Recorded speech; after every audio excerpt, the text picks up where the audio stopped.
The highly anticipated Final Fantasy VII Rebirth comes out later this month, and a recent demo has many players talking. However, it's not in anticipation of this amazing game, it's in debate over a long-standing contentious topic within the gaming community. What's up, you guys? I'm not amazing, I'm just mediocre, and today we're going to be breaking down the great yellow paint debate that's been raging for years, talking a little bit about the arguments of both sides and why I think they're both missing the actual core of the issue.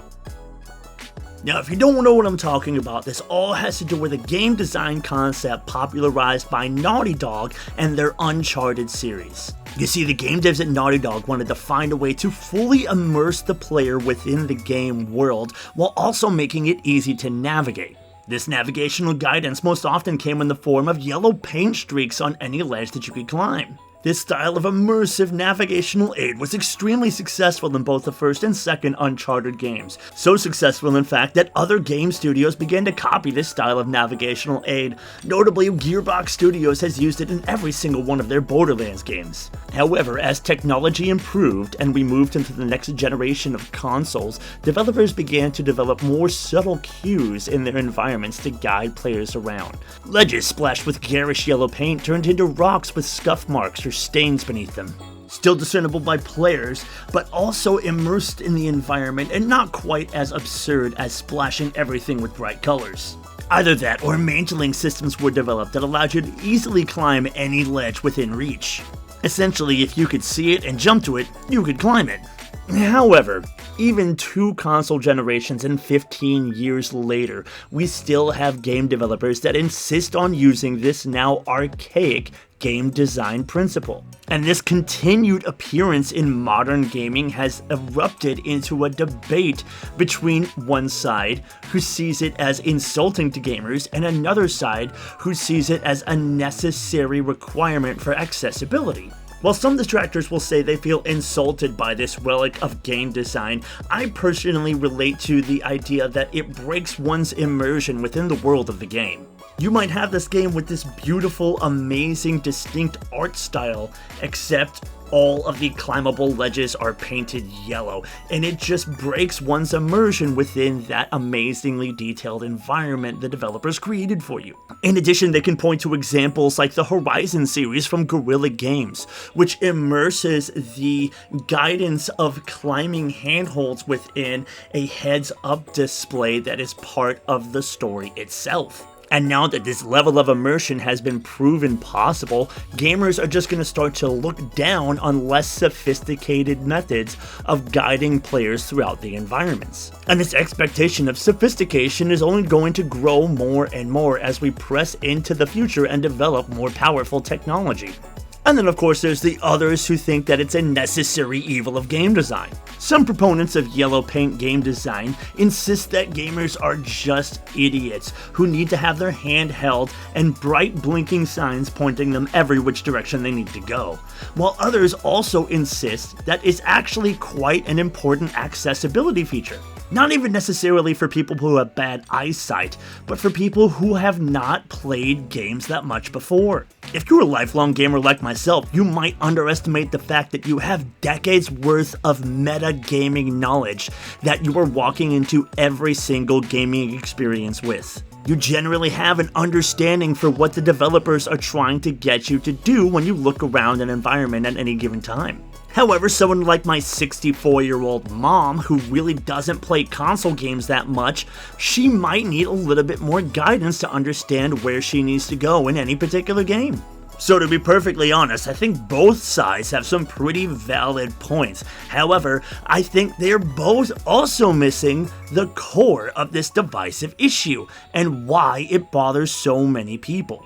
I believe that the yellow paint game design has now transitioned into a kind of uncanny valley of gaming. Something whose appearance just doesn't sit right with the audience as they take in the experience. Let's take a look at this fresh example of the yellow paint controversy from the Final Fantasy VII Rebirth demo. If you played the Final Fantasy VII Remake that came out a few years back, you'll be familiar with these heads-up display icons, little blue arrows that show up on the ground next to things that you can climb, like ladders. or rock ledges. And what I think is very important to notice about this entire debate that's been going on in the recent week, absolutely no one has been complaining about these blue heads-up display arrows. And this of course begs the question, why is the yellow paint the problem and not the blue arrow? The big difference is the blue arrow doesn't feel like it's trying to be part of the game world itself. It feels separate and distinct because it's part of the heads-up display. You don't imagine that your map in the corner is part of the game world. You don't imagine the menu in the corner is part of the game world. But when you look at the yellow paint on the wall, it looks like game design, and it breaks your immersion within the environment. You began to ask the question, why is this yellow paint here? Who put it here? How did it get here? Maybe they climbed a ladder to paint this, and if they did, why isn't the ladder still here so that I can just climb that? It gets even worse in the Final Fantasy VII Rebirth example, when you have at the bottom of every one of these cliffs, you actually have that blue heads-up display icon pointing you to the fact that this cliff is climbable. So the addition of yellow paint on top of that is just bordering on absurdity. If it was just different colored rocks and not yellow painted rocks, there would be no debate happening right now. They could have very easily, very simply just stuck with the old school method of these blue heads-up display icons on all of their climbable objects, and nobody would have had a problem. It's the additional insistence of using this archaic method of guiding players around that makes people feel insulted. In this case in particular, I'm on the side of the people who dislike the yellow paint. There was no need for it in this game. And I think as we move into the future, game devs really need to realize that they are working with a more sophisticated bunch than they've ever had before. You have an entire generation of kids who've grown up with survival games like Minecraft, and so going into a game that feels like it's holding your hand is an insult. It's just beneath them at this point. They've grown beyond it. They are more sophisticated than that now, which means developers have to deliver on that complexity, which of course the majority of gamers are now expecting, while at the same time offering those accessibility options to the people that want or need them.